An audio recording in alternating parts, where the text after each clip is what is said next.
Nossa, mas essa festa tá mesmo muito bonita. Olha esses fogos, Maria. Eu te disse, Pedro. Nossa, tem de tudo aqui. Olha, e tem fogueira, que bonita. Tem mesmo. Lembra de quando a mamãe fazia fogueira em casa e ela cantava aquela música bonita? Lembro, pula fogueira, ia, ia. Pula fogueira, ioiô.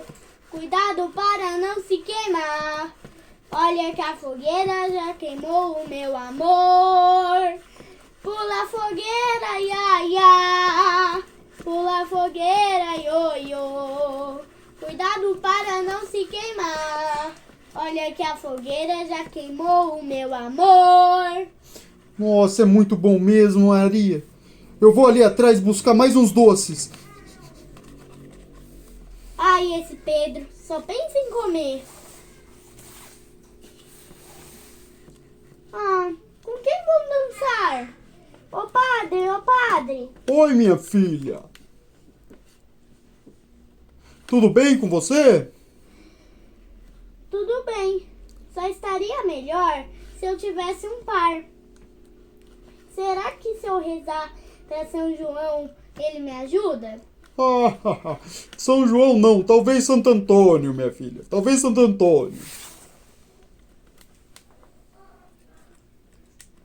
A festa está muito bonita, padre. Está sim, padre, está sim uma festa muito grande. Por que uma festa tão grande, padre? Ah, meu filho, é porque hoje é dia de São João Batista. São João Batista, ele foi o precursor de Jesus, ele que anunciou a vinda de Jesus.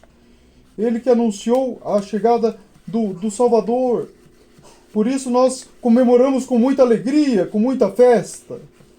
Entende? Agora eu vou indo que vai começar a quadrilha. Ah, Por que você tá tão triste, Maria? eu não encontrei um par.